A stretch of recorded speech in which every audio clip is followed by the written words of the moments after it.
C'était le 10e jour de la guerre de Kurukshetra. Bhishma était à nouveau en pleine forme. Krishna dirigea le char d'Arjuna juste devant Bhishma. Arjuna tira une flèche en direction de Bhishma et Bhishma l'esquiva habilement. Instantanément, Bhishma cria « Attention, ô fils de Manu !» Alors qu'il préparait son arc, tirait puissamment sur la corde et s'apprêtait à tirer une flèche sur Arjuna. Mais à ce moment-là, une silhouette se dressa devant Arjuna, bloquant la visée de Bhishma. Cette silhouette était Shikhandi. Dès que Bhishma vit Shikhandi, il baissa son arc et sa flèche. Immédiatement après, une flèche vola et transperça Bhishma à la poitrine. Elle avait été tirée par Shikhandi lui-même.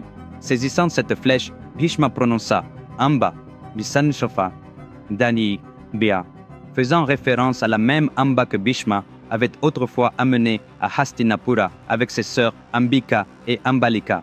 Sentant que Bhishma avait fait du tort à sa vie, Amba avait décidé de le tuer par tous les moyens. Grâce à une bénédiction d'un yaksha, Amba, qui était une femme, fut transformée en Shikhandi, un homme déterminé à mettre fin à la vie de Bhishma. Les Pandavas avaient stratégiquement placé Shikhandi de sorte que Bhishma lâche ses armes. Au moment où la flèche de Shikhandi le frappa, Arjuna déchaîna une rapide volée de 20 flèches sur le corps de Bhishma. Bhishma ne put plus se tenir debout et, alors qu'il tombait de son char, Arjuna tira rapidement une série de flèches pour former un lit sous lui, un lit de flèches connu sous le nom d'Anpashaya. Bhishma atterrit sur ce lit de flèches. Bien que son corps entier fût transpercé et baigné de sang, le visage de Bhishma rayonnait de joie. La raison ? Après avoir vécu plus de 500 ans, il avait enfin atteint la libération. La mort était venue, et de surcroît, elle était venue des mains d'Arjuna, le plus grand héros de cette époque. Cela lui apporta une immense satisfaction. Dès que la nouvelle se répandit que Bhishma était tombé sur le lit de flèches, la bataille de ce jour-là fut interrompue à mi-chemin. Les Kauravas et les Pandavas se rassemblèrent autour de Bhishma. En voyant Duryodhana, Bhishma dit « Duryodhana, fais venir Karna immédiatement. » Puis Dharmaraja prit la parole. « Pitamaha, les médecins sont arrivés pour te soigner. » Bhishma répondit « Je n'ai pas besoin de soins. Laissez-moi tel que je suis. Que chacun reste vigilant. Le moment est venu pour moi de quitter ce monde. Je peux mourir quand je le souhaite, mais je ne mourrai pas maintenant. J'attendrai que cette guerre soit terminée, parce que jamais plus, tant que la création durera, il n'y aura une autre guerre comme celle-ci. Ce n'est qu'après avoir vu qui gagne et qui perd que je quitterai mon corps le premier jour d'Uttarayana. » En entendant cela, Duryodhana demanda « Pitamaha, sans toi, qui mènera la guerre maintenant ?» Observez ce moment. Alors que tout le monde était affligé par le fait que Bhishma était sur son lit de mort, Duryodhana ne pouvait penser qu'à la bataille. Les imbéciles arrogants sont comme ça. En réponse à la question de Duryodhana, Bhishma dit « À partir de maintenant, Dronacharya commandera les forces Kaurava. Je lui cède ma place. » Duryodhana n'a pas apprécié cette réponse car il s'attendait à ce que Karna devienne le commandant. Malgré tout, il a respecté la décision de Bhishma. Son raisonnement était que Dronacharya avait été le gourou des Pandavas. Personne ne connaît mieux les faiblesses de ses disciples que leur propre maître. Duryodhana pensait que Dronacharya allait détruire les stratégies des Pandavas et que Karna s'occuperait d'Arjuna. C'est à ce moment-là que Karna arriva. Bhishma dit « Je vous en prie, partez tous. Menez vos batailles avec bravoure et intelligence. J'ai besoin de parler à Karna seul à seul. » Tout le monde partit. Regardant Karna, Bhishma demanda « Karna, es-tu en colère contre moi, mon fils ?» Karna répondit « Je ne te reproche rien, Pitamaha. J'étais ignorant et jeune lorsque j'ai parlé durement ce jour-là. Pardonne-moi, je t'en prie. » Bhishma répondit « Pourquoi serais-je en colère contre toi? Tu es mon propre descendant, le fils de Kunti. Tu comptes autant pour moi que les Pandavas. Cependant, Duryodhana puise son courage en toi, et à cause de cela, il nous a tous entraînés dans cette grande guerre, causant d'innombrables morts. En conséquence, aucun des deux royaumes ne restera intact. Partout où nous regardons, il y aura des veuves et des orphelins. Ce n'est pas juste. La seule raison pour laquelle je t'ai réprimandé, c'est parce que Duryodhana, en tant que roi, n'écoute pas. J'espérais que si un ancien respecté te réprimandait, tu réaliserais qu'il était sur la mauvaise voie et que tu le ramènerais sur le droit chemin. Je n'ai aucune colère contre toi personnellement, Karna. Les amis, pouvez-vous croire qu'une seule histoire captivante peut vous faire oublier toute votre vie? Si vous la lisiez à vos enfants, pourrait-elle leur transmettre toutes les valeurs dont ils ont besoin pour la vie? Et pour tout problème auquel vous êtes confrontés ou pourriez l'être à l'avenir, croyez-le ou non, vous pouvez trouver une solution en lisant une seule histoire.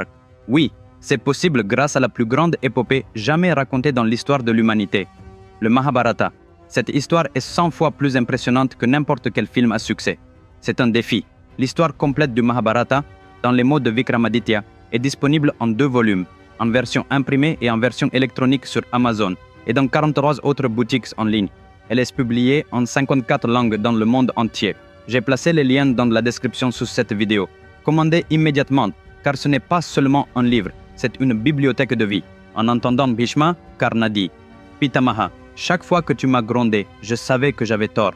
Je ne veux pas vraiment soutenir Duryodhana, mais par amitié, je l'ai aidé, car il n'écoute personne. Même maintenant, je sens que je devrais l'exhorter à abandonner cette guerre. Pourtant, je suis sa source de confiance. Je ne peux pas manquer à ma parole envers lui. Je ne peux pas trahir mon ami. Tout comme Krishna se tient aux côtés des Pandavas, je me tiens aux côtés des Kauravas. De plus, si je dis que nous devrions arrêter la guerre, les gens diront que Karna avait peur d'Arjuna et y a mis fin.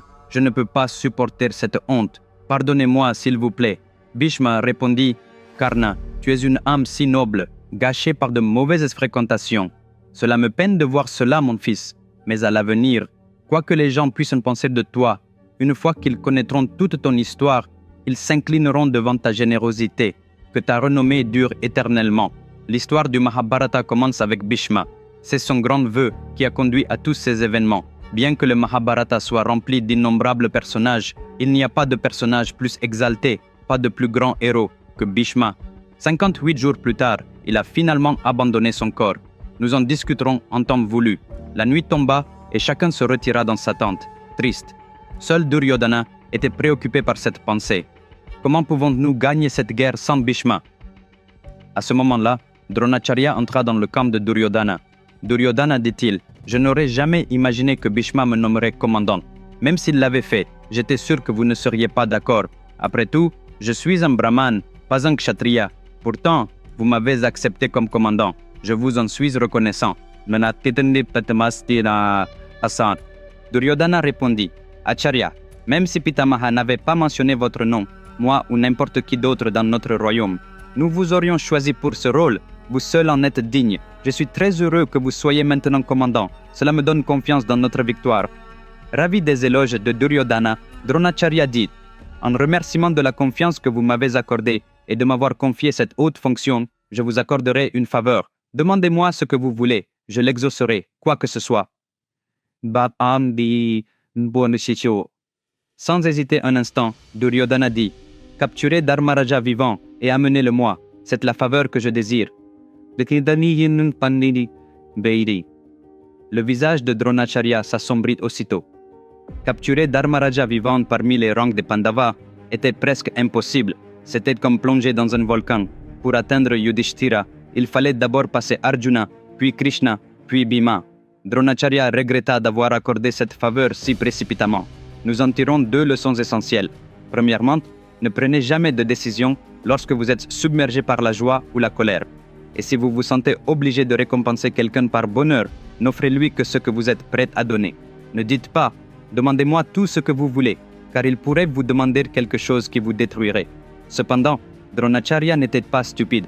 Il dit immédiatement à Duryodhana « J'exaucerai ta demande, mais à une condition. Utilise toutes tes forces Kaurava et tes propres stratégies pour éloigner Arjuna de Dharmaraja pendant un court moment. Dès qu'ils seront séparés, fais-le-moi savoir.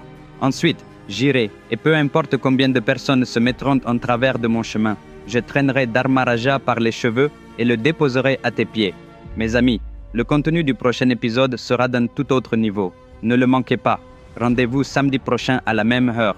En attendant, commandez mes livres sur le Mahabharata dès maintenant en utilisant les liens dans la description de cette vidéo. De plus, si vous n'êtes pas encore abonné à ma chaîne, faites-le immédiatement. D'ici là, prenez soin de vous. Au revoir.